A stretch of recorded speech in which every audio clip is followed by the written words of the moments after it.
इस वीडियो में हम डिस्कस करेंगे medical termination of pregnancy and sexually transmitted diseases. First हम डिस्कस करते हैं मेडिकल टर्मिनेशन ऑफ प्रेगनेंसी, उसको शॉर्ट फॉर्म में कहते हैं MTP। MTP क्या है? वॉलेंट्री और इंटेंशनल अबॉर्शन। वॉलेंट्री और इंटेंशनल अबॉर्शन है, किस लिए है? To end unwanted pregnancy. और कब होता है ये? Before full term. किस तरह से होता है? इंड्यूस्ड और परफॉर्म्ड, यानी इंटेंशनल और वॉलेंट्री अबॉर्शन इंड्यूस्ड और performed before full term to end unwanted pregnancy is MTP। ये जो MTP है most widely used method of family planning all over the world. इसका ये देखिए डेटा अगर देखें तो approximately 40 to 50 million induced abortion होते हैं all over the world per year, एक साल में। और वो टोटल है कितना? 20% of total pregnancy all over the world per year. एक साल में पूरे विश्व भर में जितनी प्रेगनेंसी है उसका 20% जो है वो MTP हो जाती है, मेडिकली टर्मिनेट कर दिए जाते हैं। ये MTP जो है वो सेफ है। कब तक सेफ है? 12 वीक तक ये सेफ है। लेकिन अलाउ किया जाता है MTP एक्ट के द्वारा, यानी MTP एक्ट बनाया गया इसके लिए 1971 में और उसको अमेंड किया गया फिर 2002 में। तो ये MTP medical termination of pregnancy act है। ये किस लिए बनाया गया था? To prevent unnatural maternal death due to unsafe abortion. Abortion जो थे वो अनसेफ होते थे, तो उसके कारण क्या थी? मैटरनल डेथ बहुत ज़्यादा। मैटरनल डेथ अगर भी देखें तो 8.9% जो मैटरनल डेथ हैं वो ड्यू टू अननेचुरल और अनसेफ अबॉर्शन है। तो उसको रोकने के लिए ये एक्ट आया। ये एक्ट अलाउ करता है अप टू 20 वीक्स। उसके बाद तो ये एक्ट भी अलाउ नहीं करता मेडिकल टर्मिनेशन के लिए, नहीं प्रेगनेंसी के लिए, अबॉर्शन के लिए ये अलाउ नहीं करता। क्यों? ये मेडिकल टर्मिनेशन ऑफ प्रेगनेंसी या कंडीशन क्या है MTP के लिए? किसमें? इस एक्ट में 1971 और जो अमेंड किया गया 2002 में, उसमें कुछ कंडीशंस दी गई हैं कि इन कंडीशन में MTP करवाई जा सकती है। पहली कंडीशन कौन सी है? अगर जो चाइल्ड है वो जेनेटिकली मेलफॉर्म्ड हो, पहले ही डिटेक्ट हो जाते हैं। अगर उसमें कोई जेनेटिकल मेलफॉर्मेशन है तो उसको अबॉर्ट करने की परमिशन है। अगर जो प्रेगनेंसी है वो रिजल्ट है ऑफ रेप केसेस तो उस केस में भी अलाउड होता है। अगर प्रेगनेंसी जो है is a result of failure of contraceptive तो भी अलाउड है। और अगर उस प्रेगनेंसी के कारण मदर की डेथ को, मदर की हेल्थ को या मदर की लाइफ को उसमें कोई रिस्क है तो भी MTP जो है अलाउड है। प्रोसीजर क्या होता है? प्रोसीजर जो है सिंपली फर्स्ट ट्राइमेस्टर में तो क्या करते हैं, ये मीजोप्रोस्टॉल और मेफ्रिस्टोन इनका कॉम्बिनेशन दिया जाता है। ये टैबलेट, ये साल्ट है, इनका कॉम्बिनेशन जो है वो दिया जाता है। लेकिन फर्स्ट ट्राइमेस्टर के बाद जो है फीटस और मदर के बीच में जो इंटीमेसी है, कनेक्शन है, वो ज़्यादा स्ट्रॉन्ग होता है। तो इसलिए उस केस में फिर प्रोसीजर जो है वैक्यूम एस्पायरेशन और सर्जिकल प्रोसीजर ये इस्तेमाल किए जाते हैं, यानी उसमें टैबलेट से काम नहीं चलता। ड्रॉबैक क्या है इसके? इसके ड्रॉबैक कुछ हो गए कि बहुत सारे ऐसे जो नॉर्मल फीमेल चाइल्ड हैं उसको भी अबॉर्ट कर देते हैं। तो ये जो अनवांटेड और जो नॉर्मल अनवांटेड जो इस तरह के अबॉर्शन हैं, यानी जो फीमेल फीटस है वो नॉर्मल है, हेल्दी है, लेकिन फिर भी उसको अबॉर्ट कर दिया जाता है, जिसको हम कहते हैं फीमेल फिटिसाइड। तो सबसे ज़्यादा इसका ये ड्रॉबैक है। और दूसरी बात, ये जो एबॉर्शन परफॉर्म किए जाते हैं वो कोई क्वालिफाइड जो पर्सन है उसके द्वारा नहीं होते हैं ज़्यादातर, तो अनक्वालिफाइड के कारण होते हैं, इसलिए वो अनसेफ भी होते हैं। और इसमें कुछ इश्यूज भी हैं, इमोशनल, सोशल और रिलीजियस इशू भी इसके साथ जुड़े हुए होते हैं। अब सरकार ने क्या किया है, इसको रोकने के लिए एक एक्ट बनाया जिसका नाम है PNDT। PNDT एक्ट है, prenatal diagnostic technique regulation and prevention of misuse act 1994, और जिसको अमेंड किया गया 2003 में। तो ये PNDT एक्ट जो है ये क्या करता है, ये प्रोहिबिट करता है, रोकता है किसको, प्री नेटल सेक्स डिटर्मिनेशन, यानी फीटस का जो सेक्स है उसको लीगली डिटरमाइन नहीं कर सकते, बता नहीं सकते, डिस्क्लोज नहीं कर सकते, ये प्रिवेंट करता है। अगर ऐसा करते हैं, अगर कोई भी ऐसा करता है, मेडिकल प्रैक्टिशनर ऐसा करता है, तो उसके लिए क्या है, पनिशमेंट है। कितनी पनिशमेंट है, 5 साल की सज़ा, 1 लाख रुपए जुर्माना, और उसका मेडिकल रजिस्ट्रेशन और उसका लाइसेंस का कैंसिलेशन का प्रावधान भी इसके अंदर है। तो ये है हमारा MTP। बहुत बार क्वेश्चन आता है MTP पर नोट, तो अलग अलग ये आप इस तरह से दे सकते हैं।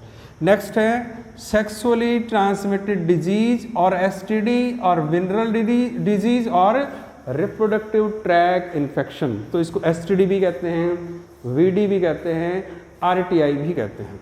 क्या है ये, देखिए कोई भी डिजीज जो इन्फेक्टेड पर्सन से हेल्दी पर्सन में ट्रांसमिट हुई, इन्फेक्टेड पर्सन से हेल्दी पर्सन में ट्रांसफर हुई, बहुत सारे डिजीज ट्रांसफर होते हैं, सभी को STD नहीं कहते, लेकिन कब ट्रांसफर हुई, ड्यूरिंग सेक्सुअल इंटीमेसी, तो उसको आप कहेंगे STD। इन्फेक्टेड पर्सन से हेल्दी पर्सन में ट्रांसमिट थ्रू सेक्सुअल इंटीमेसी, तो ये STD हैं। STD के सिम्टम क्या होंगे, 2 क्लास में हम रख सकते हैं इनको, एक तो अर्ली सिम्टम ऑफ STD और दूसरा later symptom of STD।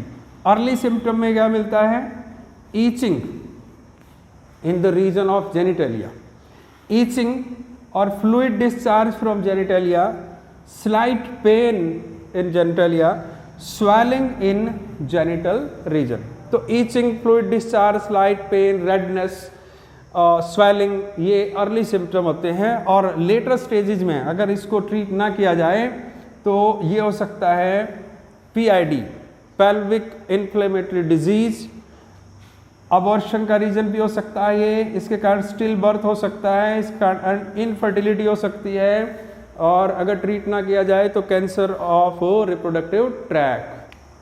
Next है प्रिवेंशन ऑफ STD।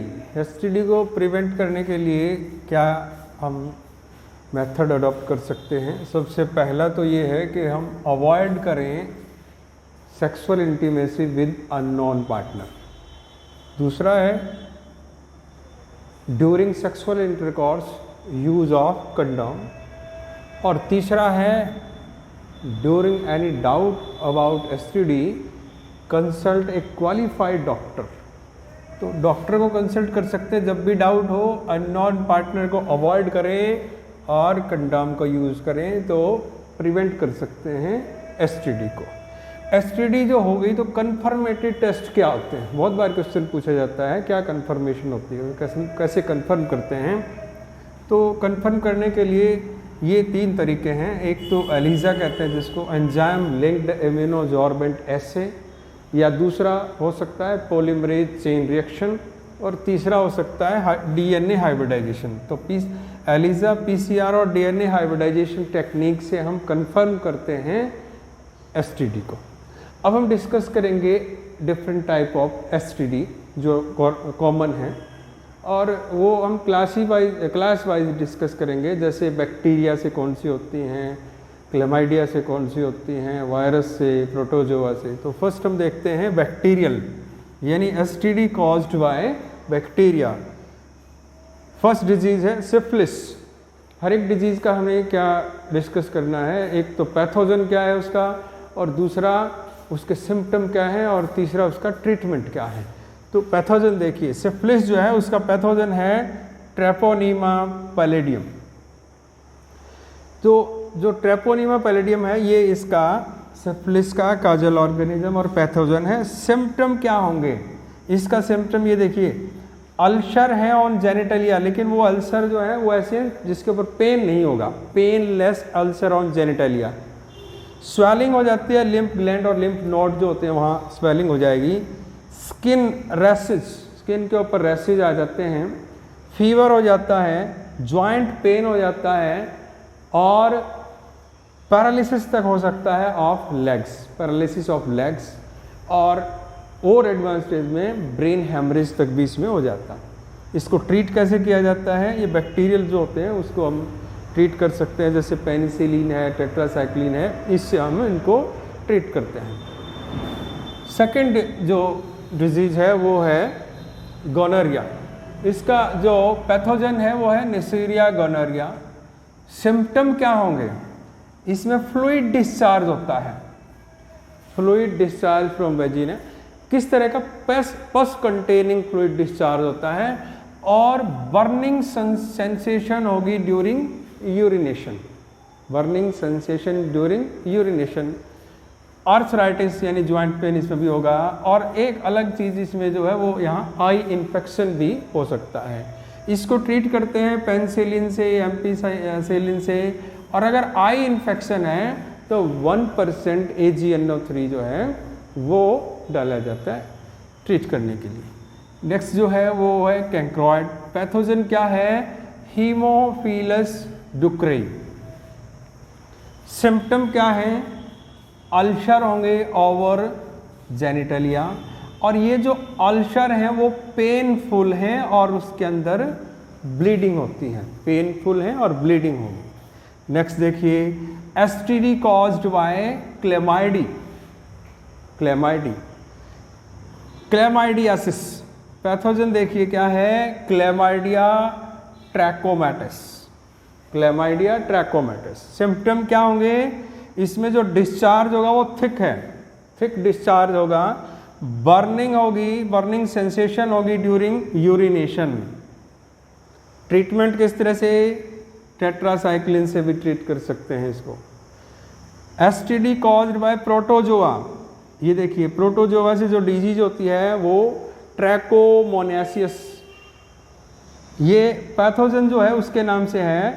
पैथोजन कौन सा इसका? ट्राइकोमोनास वैजिनालिस। तो इसके इसीलिए इसका नाम क्या है? ट्राइकोमोनासिस। सिम्टम क्या होंगे?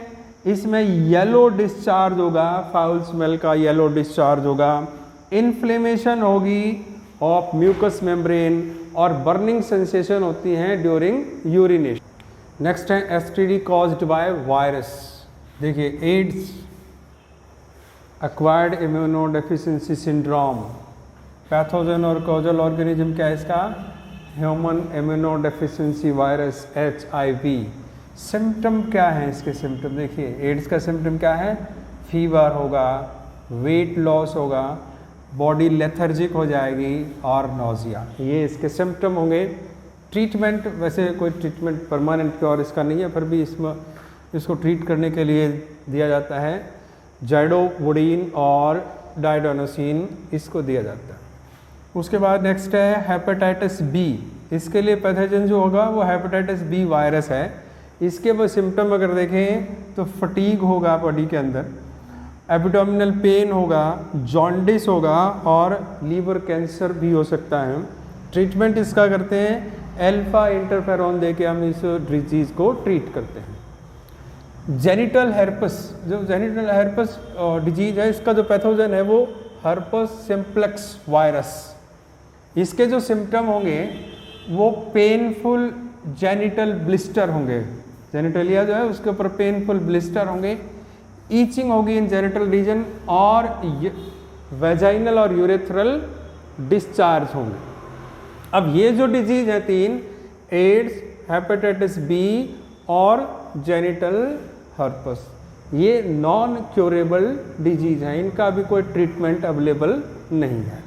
जेनिटल वार्ट देखिए, ह्यूमन पैपिलोमा वायरस, ये ह्यूमन पैपिलोमा वायरस जो है वो इसका पैथोजन है। इसके सिम्टम क्या होंगे? ये वार्ट इसका सिम्टम है। वार्ट क्या है? एक हार्ड आउटग्रोथ होती है ऑन स्किन ऑफ जेनिटलिया। और इसको ट्रीट कैसे करते हैं? उस हार्ड आउटग्रोथ को क्रायो सर्जरी से या लेजर से या अल्फा इंटरफेरोन से ट्रीट करते हैं।